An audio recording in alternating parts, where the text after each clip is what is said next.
Welcome back to our 30-day SHRM-CP exam preparation course.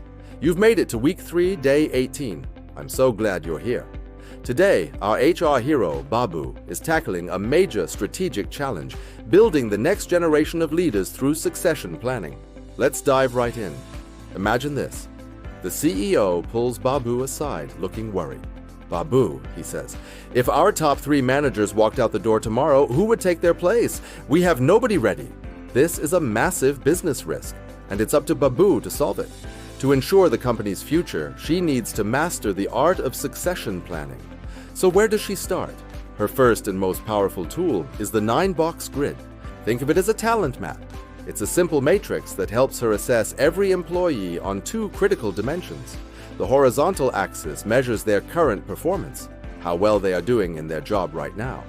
The vertical axis measures their long-term potential, their capacity to grow, learn, and take on bigger roles in the future. By plotting each employee on this grid, Babu can get a crystal clear picture of her organization's talent pipeline. Using the 9-box grid, Babu immediately starts identifying key talent segments. Her eyes are drawn to the top right box. This is the sweet spot. Employees here are high on performance and high on potential. These are your future leaders, your high potentials, who are ready for immediate development. She flags an employee who is a rock star performer and shows incredible leadership aptitude. But she also spots others who are high on performance but lower on potential. These are valuable experts, fantastic at their current jobs, but they might not be the right fit for a leadership track. The grid helps her differentiate and plan accordingly for everyone. Now, let's bring this into a classic SHRM exam scenario. A manager, thrilled with a high-potential employee from that top right box, comes to Babu. I want to tell her she's guaranteed my job when I get promoted next year. What should Babu do? This is a critical moment. She advises the manager to hold back. You should absolutely promise development, mentorship, and opportunities to grow. But you should never guarantee a specific promotion or job. Why? Because business needs change. Promising a role you can't deliver creates legal risks and kills morale. The key is to promise opportunity, not a title. With the high potential employee identified and the manager correctly guided, Babu moves to the next crucial step, creating an individual development plan, or IDP. This isn't just a generic training course. It's a tailored roadmap to leadership. Babu collaborates with the employee's manager to build a powerful IDP.